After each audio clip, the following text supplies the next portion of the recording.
Good morning, everybody. Thanks for joining us on Face the State here on the MTN network. We're pleased to be here in the hangar at the Museum of Mountain Flying with two guys I got to know pretty good over the past year or so, Eric Combrecht and Brian Douglas from the Miss Montana Foundation.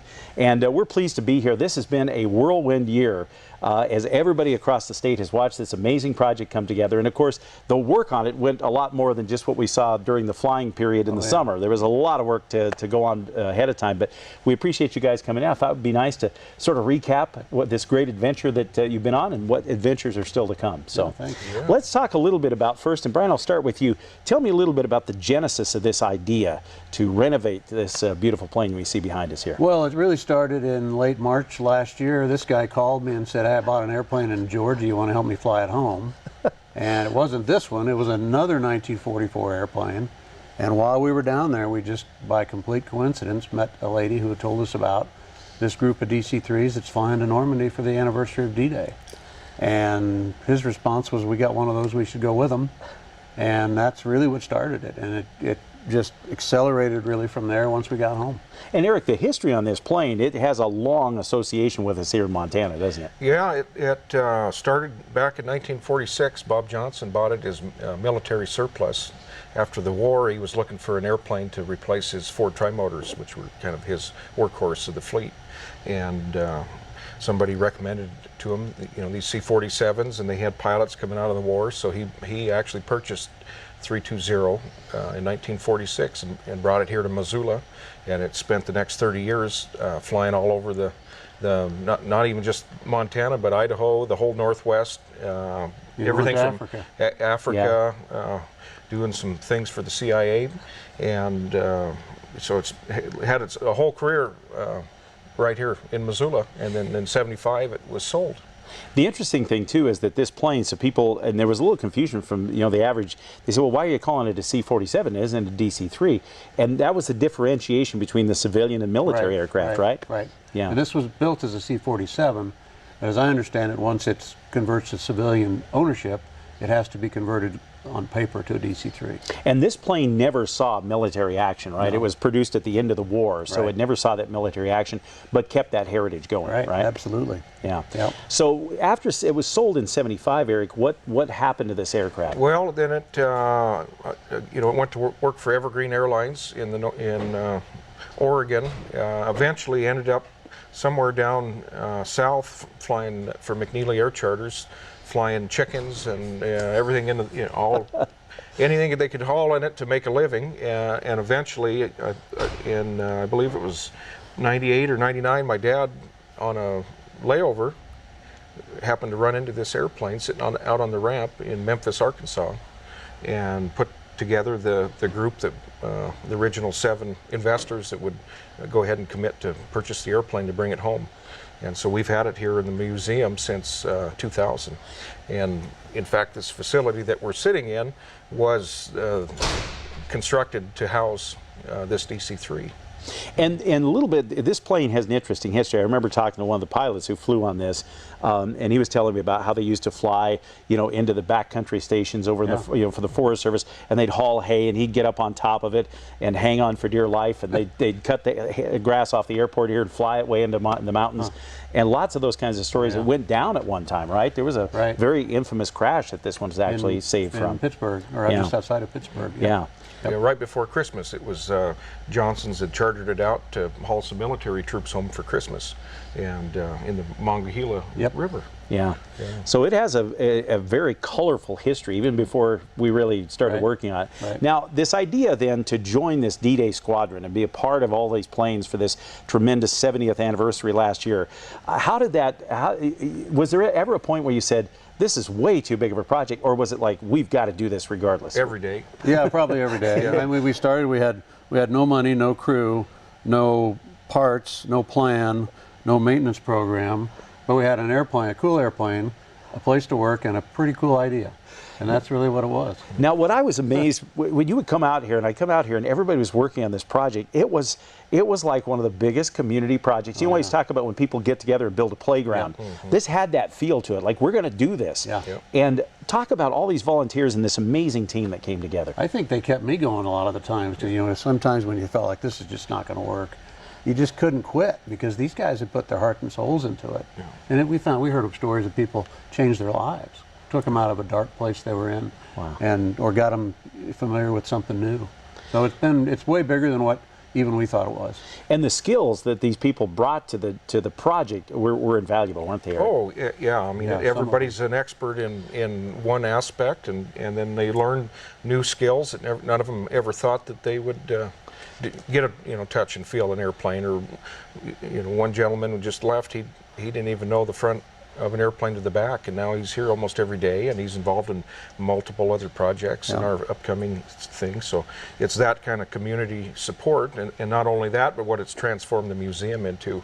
Not only have we almost tripled the membership in the last 12 months, that brings in new money, new opportunities, new ideas.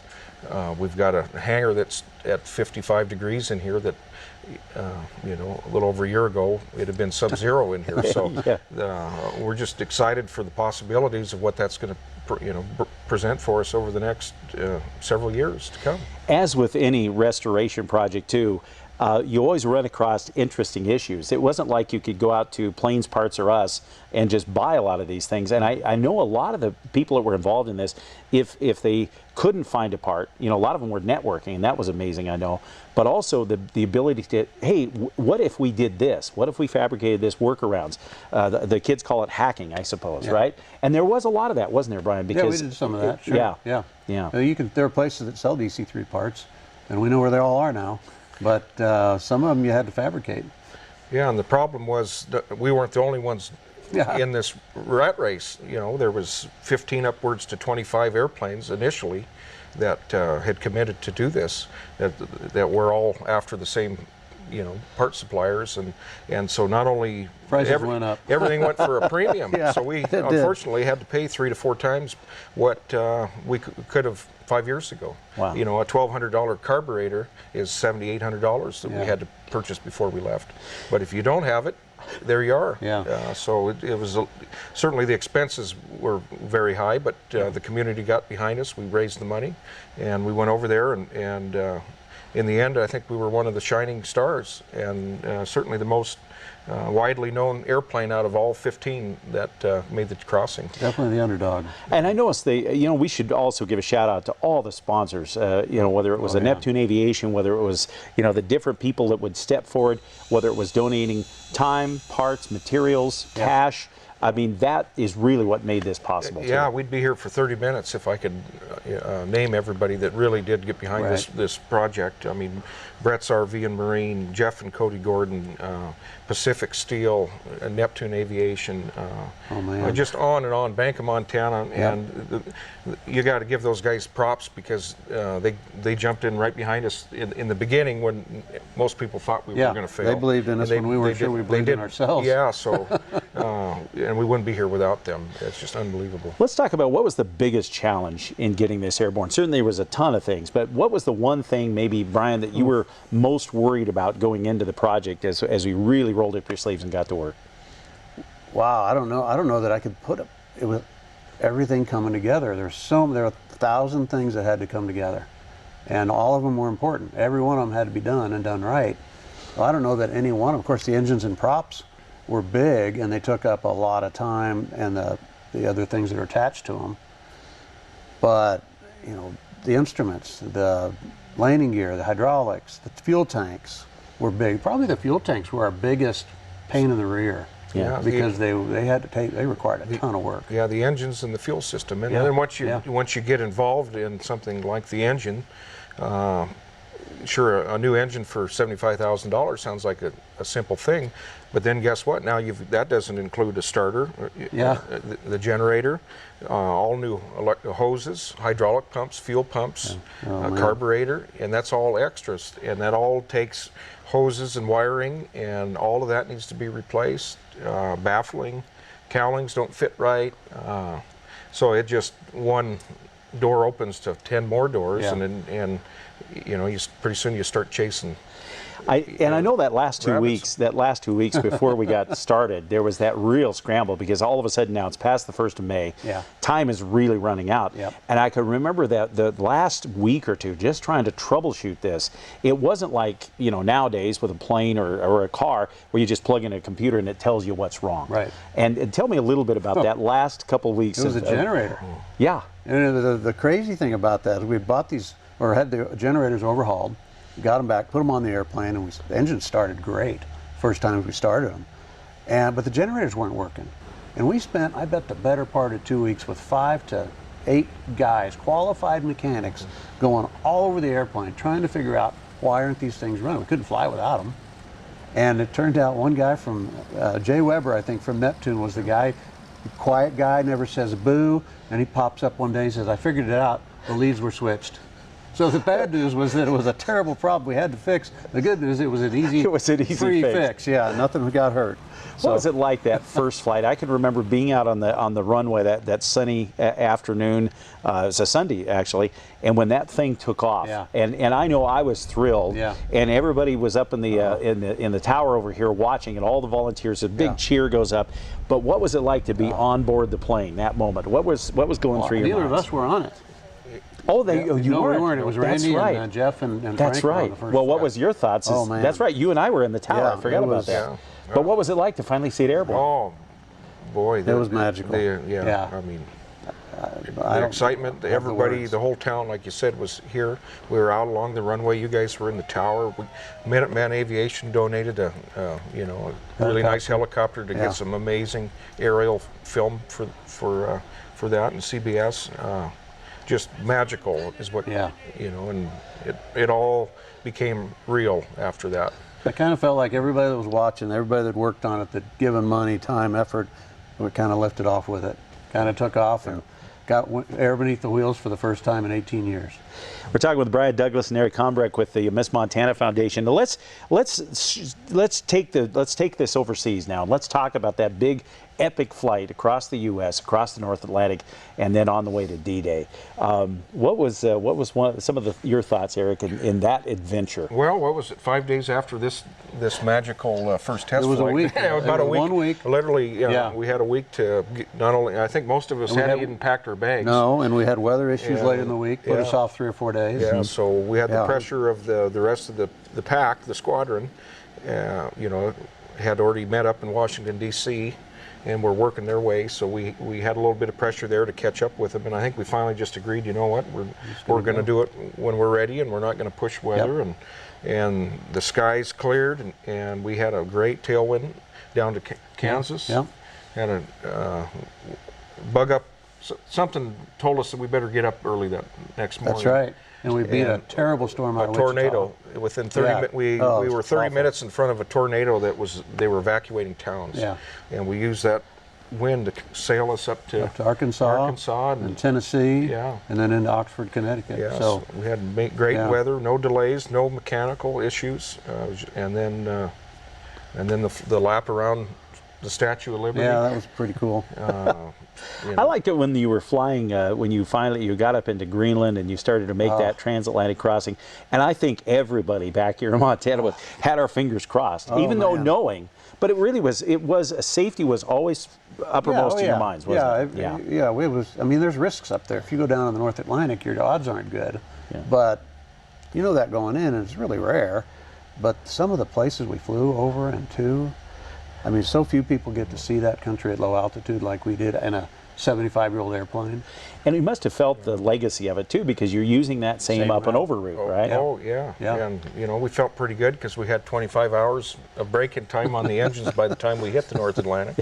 So there was all that extra pressure and stress that we had that, we were the only airplane that wasn't flying 12 months before we left, so and we weren't flying 10 days before we left. And we all had to get type rated in the airplane and trained, and so we all just came together as a big team. It was, I can't stress it enough, a team effort. Really everybody was checking weather and helping with the airplane and making decisions, and you know, we just did a great job and had a hell of an adventure. And the reception when you got there. I mean, when Yeah. you landed in England and we started to see all those images coming back of the, you know, these other aircraft, and not just the DC-3s and C-47s, but a lot of the others that were part of this. But that special moment of all these planes coming together. Brian, what was that like? Well, when we started meeting some of the other crews, and we'd met a couple of them, but we started meeting all the other crews in the D-Day Squadron. Every single one of them said, don't take this wrong. We've been following you. We didn't think you're going to be here. In fact, one guy, the chief pilot for the Bonovio airplane, said, I left California 2 weeks before you left Missoula, and you landed 15 minutes later than me at Duxford. Yeah. So we did. Once we got going, we made pretty good time. We didn't have any, we went around some weather, but yeah, they were all, I think that's when I first really understood that we were the kind of the underdog of the whole bunch, because we were the only ones that were really working on not just getting there, but getting airworthy. All these other planes were flying. Yeah, a lot of them had been flying for some years or whatever. Yeah, and I think there must have been something about that Montana cachet too. Yeah, There's something that was sort of a Wild West, kind of like the mutt dog of the pack here. Yeah, and we're fun. on a limited budget. You know, we had to raise every 10 cents that we had to do this trip. We didn't have a multi-millionaire backer or a foundation that is saying go have fun. So we're spending our own money. And that's what I think. Genuinely, everybody thought this was the real deal. This is and that's I think real grassroots thing. Yeah, we just really connected with the people, and even in Germany and in Europe, they over there are probably some of our biggest fans. We've got probably over 8,000 followers since this started, and I would say well over half of them are Europeans. That's amazing. And they love this airplane. There was another part of this too, besides the military legacy and of course the reunion of the D-Day and the few handfuls of vets that are left, and that was this tie to Montana and smoke jumping. Right. Because that's an important thing. People don't realize how the military experience really led to Johnson's flying service and the evolution of smoke jumping. So to have our paratroopers come on that plane and be a part of that jump, say a word about that. Well, half of our jumpers, we call them our jumpers because they really were ours, half of them had a smoke jumping heritage or background, or even current active duty smoke jumpers. So we had some former military, current military, and former and current smoke jumpers that jumped out of our door. And so to jump out of this airplane, which is the only airplane in the whole group that had any smoke jumping history or activity in its history, it was pretty cool. Yeah, it really was unique.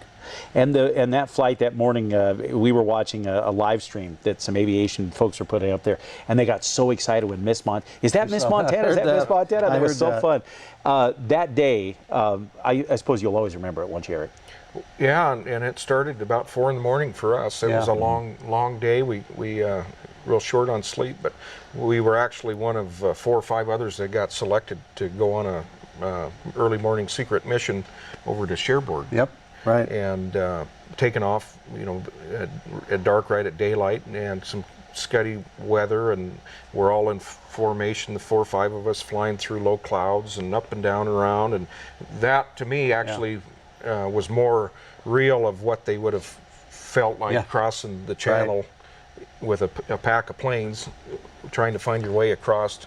Yeah. And not knowing if you were going to make it back. And these and nobody was shooting at us. No, and the ships and the waves, and we're flying low, and here's these big ships looking up, probably wondering what are these big bombers doing.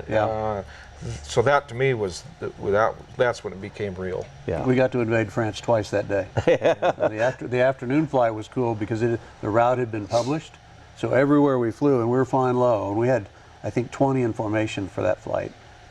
There were people, thousands and thousands of people were down. You could see them on the roads.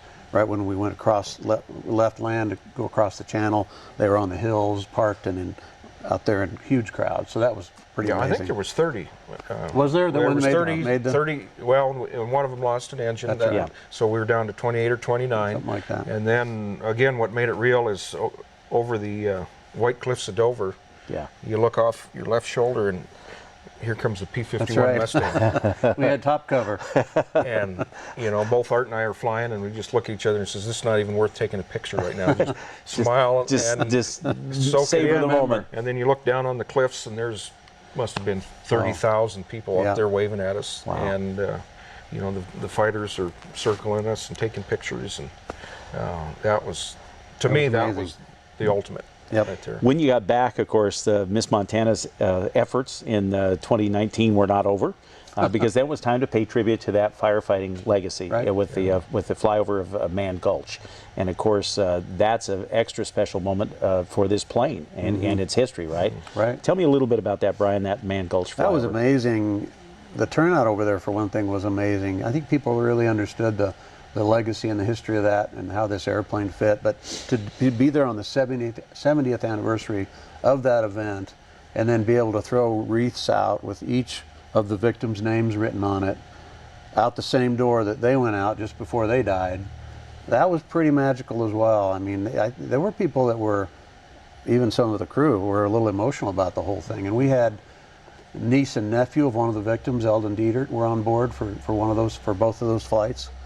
And then the people on the ground. I mean, and Art flew him. He got down in the weeds. He was really low. He got right down into Man Gulch, made some great passes, some great photos from that. It was really something. We felt like we did it right. And Eric, that really is, part of the mission of Miss Montana is to give back and really stir these memories, isn't it? I mean, it's not just about, hey, let's get this old plane and have Right. fun. It really is carrying that legacy forward, isn't Well, and that's what the magic of what this provided us, the opportunity. I mean, what are the odds 70 years later we could honor those men like that? And then, within a few weeks later, we were able to take it to Townsend and honor Penn Store and his dad and his legacy, who died in a Ford Tri-Motor crash. Johnson, legendary Johnson pilot. Yeah, Yeah. and to tie all that together, and then just bringing the whole community back together and refocusing everybody that, 25 years ago when they got the idea to start this museum, I think we're finally able to live out their dream. Yeah. And I've been amazed looking at the young people that come on the plane at the various, even in England, France, and Germany. A lot of those kids had known nothing about the Berlin airlift, and same's true here. And to be able to refresh that memory for the next generation of what happened at Man Gulch. This is real. I mean, you can look at that door that they jumped out of. That's the one. And so it's pretty powerful and I think valuable to be doing that for Montanans and for people all over the world. One of the things that was real powerful, and again, something that had not been planned, which seems like Miss Montana should be involved in things that aren't planned sometimes, just to keep that going, was of course the hurricane relief efforts. When you flew down and flew those relief missions off of the coast of Florida. That was unexpected and I think also equally rewarding, wasn't it, Eric? Oh, absolutely. And we go back to the 70th anniversary of the Berlin airlift, which we skipped over a little bit. That was a major part of this trip. That was 10 days that we spent, and thousands and thousands and thousands of people were walking up the steps in and out of our airplane, getting a tour and a big part of history that probably we don't think about, that those starved people for over a year, and how these airplanes provided food and supplies for them. So to be able to tie that together in America 70 years later, it was almost a perfect fit. Doing our little airlift to Bahamas. Yeah, we're going to do it again with this airplane 70 years later, and again we were feeding 10,200 meals a day for over 2 weeks to starving people that needed the help. Must have been rewarding to be able to provide that horsepower to be able to make that happen too, right? You really felt like you weren't in the way.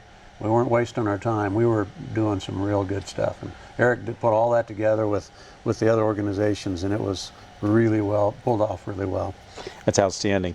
What's the next year hold? We got a couple of minutes left here. What's the next, what's 2020 and beyond hold for Miss Montana? Well, Brian and I have been talking. There's so many opportunities. We've been invited to countless fly-ins and air shows. I think the museum and Miss Montana, we'd like to sponsor some of our own, maybe some backcountry fly-ins, or promoting it. Where we want to go with this now is certainly promoting aviation maintenance and the young generation. We're talking of a STEM program or a youth build project to open the doors up again and get people out here. Hands-on experience. Thanks to the attention that this airplane's brought over the last year. We're good for 2020 as far as the insurance, and you know, we've got some amazing pilots trained, but we're always going to be faced with fuel bills, insurance, and keeping this thing flying. So we welcome anybody to get involved that wants to get involved. You know, we're closed for the winter for maintenance, but certainly just come out to the airport and knock on the door. If you see vehicles, we're in here working. We've got plans for our TBM fire bomber.